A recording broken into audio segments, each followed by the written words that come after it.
Hello and welcome to the designing academy podcast, जहां design मिलता है इंस्पिरेशन से। मैं हूं लोकेश और मेरे साथ है बहुत ही खास guest mister Tarun ji. Hello.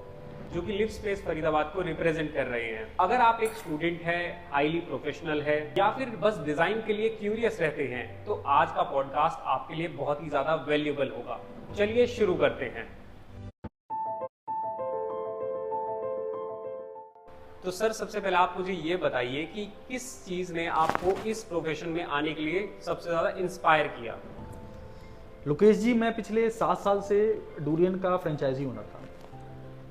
तो एस्थेटिक क्या होता है और लग्जरी हाउस को कैसे बनाया जाता है, इसका एक्सपीरियंस मुझे वहाँ से मिला।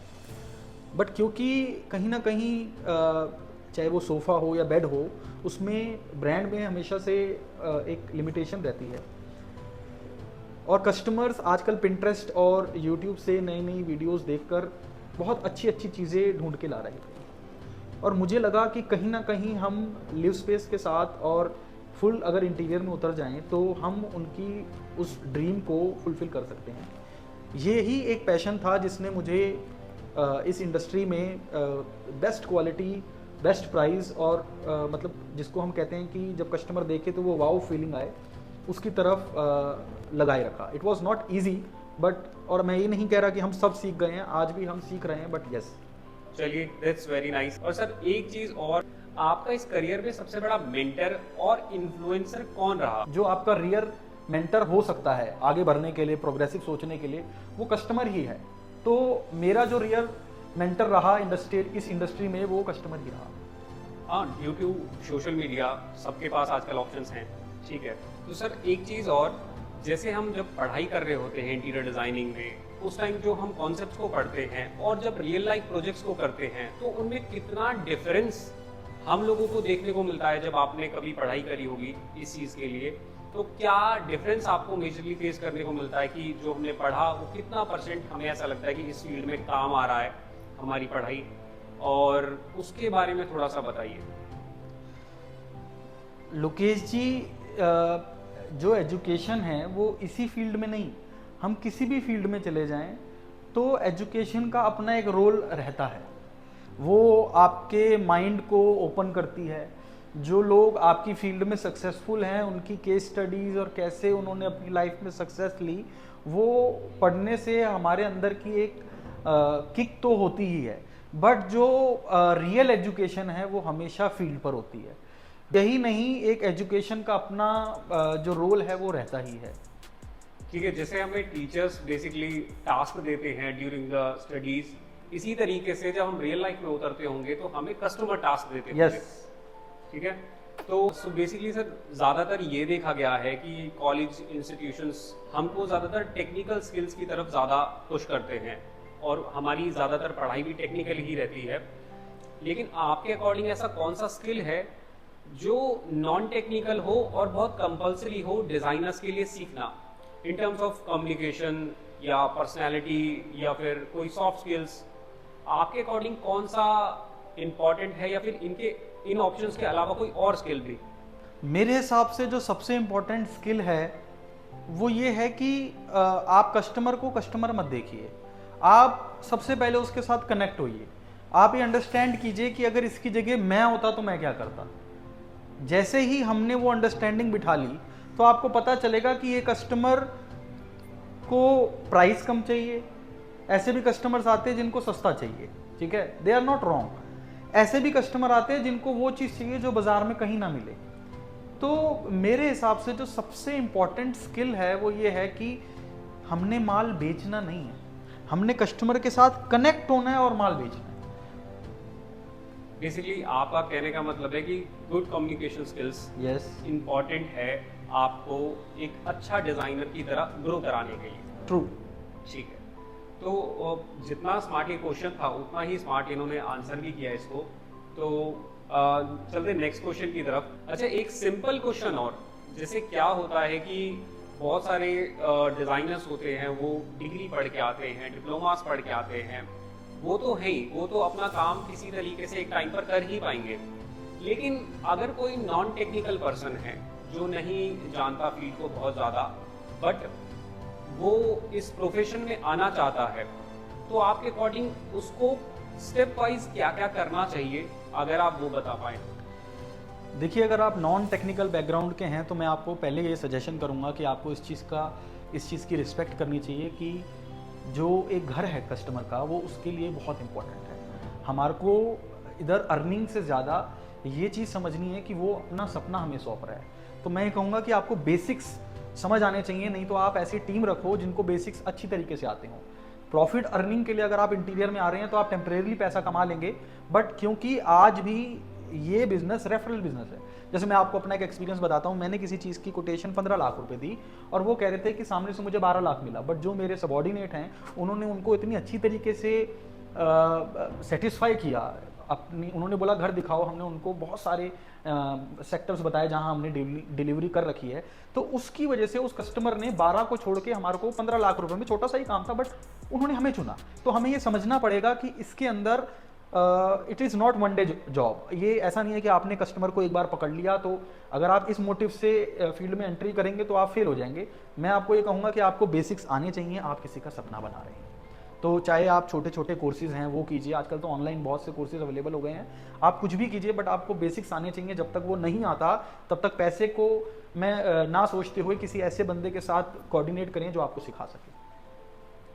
ठीक है, इस चीज़ के लिए बेसिकली आपको मतलब गाइडेंस होनी ही चाहिए। और जैसे कि सर बता रहे हैं कि अगर आपको नहीं पता है उन चीज़ों के बारे में तो आपके पास ऐसा टीम होना एटलीस्ट चाहिए कि जिनको वो चीज़ें आती हों, कस्टमर्स से बात करना आता हो, उनको उनके प्रोजेक्ट्स को अच्छे से डिलीवर करना आता हो, टेक्निकल नॉलेज हो, सब चीज़ें होनी चाहिए। बेसिकली बहुत सारे स्टेप्स हैं इसमें तो, पर अगर आप नॉन टेक्निकल हैं तो इस तरीके से आप अपनी जर्नी को देख सकते हैं कि आपके पास एक टेक्निकल काम करने वाली टीम ज़रूर होनी चाहिए, क्योंकि उसके बिना थोड़ा सा मुश्किल हो सकता है शायद जर्नी में। ठीक है, इस ज़्यादातर किचन और वार्डरोब्स के लिए ज़्यादातर जाना जाता है, तो आपके अकॉर्डिंग ऐसा क्या है कि जो किचन डिज़ाइनिंग में सबसे ज़्यादा मिस्टेक्स एक नॉन ब्रांडेड किचन मेकर जो होते हैं वो लोग करते हैं, और सबसे ज़्यादा मिस्टेक क्या हो सकती है किचन को बनाते समय, उसके बारे में बताइए। सबसे कॉमन मिस्टेक मेरे हिसाब से, हम जब किसी एक नॉन टेक्निकल पर्सन से किचन बनवा लेते हैं, जैसे लेट्स से कारपेंटर, उसको आज की एस्थेटिक्स के बारे में उतनी चीज़ों का अवेयरनेस नहीं होता। वो उसका बस पर्पस रहता है कि जो आप कह रहे हो वो कर दे, ठीक है ना। जबकि एक एक्सपीरियंस्ड जिसने मॉड्यूलर किचन का एक्सपीरियंस ले रखा हो, वो आपको बताएगा कि कहाँ पर सिंक आना चाहिए, कहाँ पर फ्रिज आना चाहिए, कहाँ पर और एसेसरीज आनी चाहिए। तो ये जो किस चीज़ को कहाँ लगाना है, इसकी जो एक साइंस है, मेरे हिसाब से जब लोग किसी एक्सपीरियंस आदमी से किचन नहीं बनवाते तो वो इस चीज़ को बहुत लैक करते हैं और बाद में फिर इस चीज़ के लिए वो बहुत परेशान होते हैं। ओके, तो सर एक चीज़ और कि आजकल वार्डरोब्स में क्लाइंट्स की ज़्यादा बड़ी डिमांड क्या होती है, लुक्स या फिर फंक्शनैलिटी? सर आपको पता है प्रॉपर्टी के रेट बहुत ज़्यादा बढ़ते जा रहे हैं, जिसकी वजह से पर्सनल होम ले पाना अपनी प्रॉपर्टी पे इट्स नॉट दैट इजी। तो फ्लैट सिस्टम बहुत ज़्यादा चल गया है, तो कम स्पेस होने की वजह से आज की डेट में लोग डिज़ाइन को मैटर करते हैं पर ज़्यादा मैटर फंक्शनैलिटी को करते हैं कि ज़्यादा स्टोरेज स्पेस मिल सके, ताकि कम स्पेस है उसमें भी अपनी स्टोरेज पूरी रख सके। तो मैं ये कहूँगा दोनों ही एस्पेक्ट्स इंपॉर्टेंट है, पर पहली प्रायोरिटी जो है वो फंक्शनैलिटी को मिलती है। ओके, अच्छा सर एक इम्पॉर्टेंट क्वेश्चन और जो व्यूअर ज़्यादातर सुनना भी चाहते हैं, किचन और वार्डरोब को डिज़ाइन करते समय किस टाइप के एग्जैक्टली मटेरियल्स आप यूज़ करें और किन मटेरियल्स को आप बिल्कुल यूज़ ना करें? मैं आपको ये रिकमेंड करूँगा कि go with lamination, go with acrylic और HDHMR, इन मटेरियल्स को यूज़ करें जो चलते आ रहे हैं, जो चलते रहेंगे। कुछ ऐसा मत ले लीजिए जो अभी ट्रेंड में है, बाद में उसमें इतनी डस्ट जमा हो या वो उसको बाद में अगर हमने कुछ चेंज करना है तो वो उसका पार्ट ना मिले, ऐसी चीज़ की तरफ ना जाकर जो चलता आ रहा है उसी में अच्छा डिज़ाइन बन सकता है।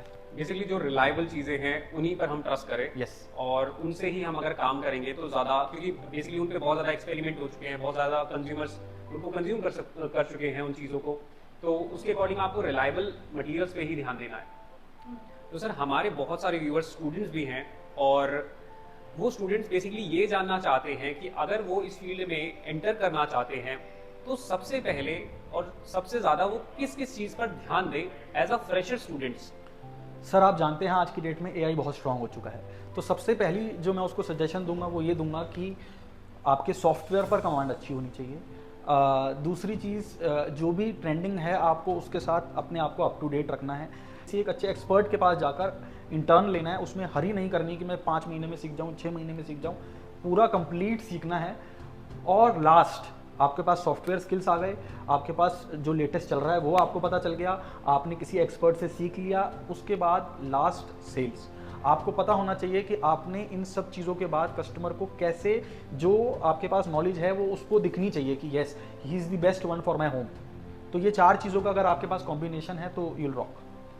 तो बेसिकली रियल लाइफ एक्सपीरियंस और आपका टेक्निकल एजुकेशन बैलेंस होना चाहिए, Yes. तब काम बन जाएगा आई थिंक इजीली। Yes. कुछ इंपॉर्टेंट चीजें और भी हैं, जैसे कि छोटे क्वेश्चंस मैं आपसे पूछता हूँ कि आपके अकॉर्डिंग एक लर्नर को या फिर एक स्टूडेंट को, जब वो फ्रेशर होता है इस फील्ड में जाना चाहता है, तो उसको किस चीज पर ज्यादा ध्यान देना चाहिए, लर्निंग पर या फिर पे स्केल पर? मेरे हिसाब से इसी फील्ड में नहीं, किसी भी फील्ड में आपको लर्निंग को मैं ज़्यादा इंपॉर्टेंस देता हूँ। अकॉर्डिंग टू यू कि कौन सा प्रोफेशन आपके हिसाब से ज्यादा बेस्ट है, आर्किटेक्चर, इंटीरियर डिजाइनिंग और सिविल इंजीनियरिंग? सर वैसे तो ये तीनों ही पिलर हैं, तीनों बहुत इंपॉर्टेंट हैं, बट फिर भी क्योंकि मैं इंटीरियर बैकग्राउंड से हूँ, मैं इंटीरियर ही करता हूँ, मेरे को पर्सनली लगता है कि इंटीरियर के अंदर अगर आप मेहनत करो तो जल्दी और अच्छा अर्निंग आ सकती है। और एक अगर आप जैसे इस फील्ड में बहुत ज़्यादा टाइम से एक्सपीरियंस होल्डर हैं, तो आपके अकॉर्डिंग क्या चीज़ ज़्यादा मुश्किल है, क्लाइंट्स को लेकर आना या फिर क्लाइंट्स को रिटेन करना? क्लाइंट्स को रिटेन करना। मेरे हिसाब से क्लाइंट को रिटेन करना ज़्यादा इंपॉर्टेंट है, क्योंकि जैसे मैंने आपको पहले बताया कि ये रेफरल बिजनेस है। अगर आप आपने क्लाइंट को सेल्स पिच करके एक बारी को सेल भी कर दिया, ठीक है ना, तो वो कितना भी अमाउंट हो वो आपके लिए इनफ नहीं रहेगा। और इन फ्यूचर अगर आपको रेफरल नहीं आएंगे तो फिर मुझे नहीं लगता आप इस फील्ड में सक्सेसफुल हो सकते हो। तो आपका हमेशा ध्यान क्लाइंट को रिटेन करने पे और अपना बेस्ट देने पर होना चाहिए। Okay, one more last question. According to you, for long term success in this industry, the key is consistency, creativity और क्लाइंट रिलेशन? तीनों ही। कंसिस्टेंसी नहीं होगी तो आप डीमोटिवेट हो जाओगे और आप आगे नहीं बढ़ोगे। क्लाइंट रिटेंशन नहीं होगा तो रेफरल बिजनेस नहीं आएगा। क्रिएटिविटी नहीं रहेगी तो आज की डेट में अगर आपके पास क्रिएटिविटी नहीं है तो, क्योंकि मार्केट इतनी ज़्यादा फास्ट हो गई है, एआई ने बहुत अच्छा अपना रोल प्ले करा है, तो अगर आपके पास क्रिएटिविटी की कमी है तो भी बिजनेस नहीं आएगा। Okay, so one more last question is कि अगले 10 सालों में इंटीरियर डिजाइनिंग और आर्किटेक्चर का जो प्रोफेशन है ये किस डायरेक्शन में जा रहा है? मेरा ये कहना है कि सर इसमें सबसे पहली चीज़ एआई का बहुत ज़्यादा रोल होने वाला है। पॉइंट नंबर 2 बहुत ही फेयर डील होने वाली है। पॉइंट नंबर 3 एक चीज़ मैं और देख पा रहा हूँ कि जैसे पहले इंटीरियर जो है वो एक बहुत क्रीम लोग किया करते थे और नॉर्मल लोग अपना आराम से घर बनाते थे simply without any interior designer. But आज की डेट के अंदर क्योंकि इसका कंपटीशन बढ़ गया है तो धीरे धीरे इसकी कॉस्टिंग इतनी कम हो रही है कि अब छोटे घर और एक मिडिल क्लास फैमिली भी इंटीरियर के बारे में सोच सकती है और वो भी अपने घर को एक ड्रीम होम बना सकती है। तो बेसिकली ये लग्जरी से निकल के एसेंशियल बन चुका है, नेसेसरी बन चुका है, नेसेसिटी हो चुकी है, बिकॉज कि घर छोटे हो रहे हैं तो फंक्शनल फर्नीचर्स और आपको छोटे स्पेस को बेटर यूटिलाइज करना पड़ेगा। तो उसके लिए आपको डिजाइनर की डिमांड तो ऑलवेज आई थिंक रहेगी। मैं एक रिकमेंडेशन और भी देना चाहता हूँ कि हमारे को लगता है कि हम डिज़ाइनर के पैसे क्यों करें, बट अगर आप एट दी एंड देखोगे तो ऐसी कितनी जगहें हैं जहाँ आपके पैसे वेस्ट हो सकते थे जो डिज़ाइनर विद अपना एक्सपीरियंस बचा देता है। तो always go for a designer. आप उस टाइम ये मत देखो ये ज़्यादा ले रहा है कम ले रहा है, go for the experience. I can assure you कि अगर वो डिज़ाइनर सच में अच्छा हुआ तो जितने पैसे आपने उसको दिए हैं उससे ज़्यादा पैसे वो आपके बचा देगा। So thank you so much Tarun ji, इस अपने वैल्यूबल एक्सपीरियंस को हमारे साथ शेयर करने के लिए। आई एम श्योर कि हमारे स्टूडेंट्स को और व्यूअर्स को बहुत कुछ सीखने को मिला होगा। अगर आपको ये सीरीज बेहतर दिखती है हमारी पॉडकास्ट की, तो हम ऐसी वीडियोस आपके लिए और भी लाते रहेंगे। Till then keep designing and keep creating.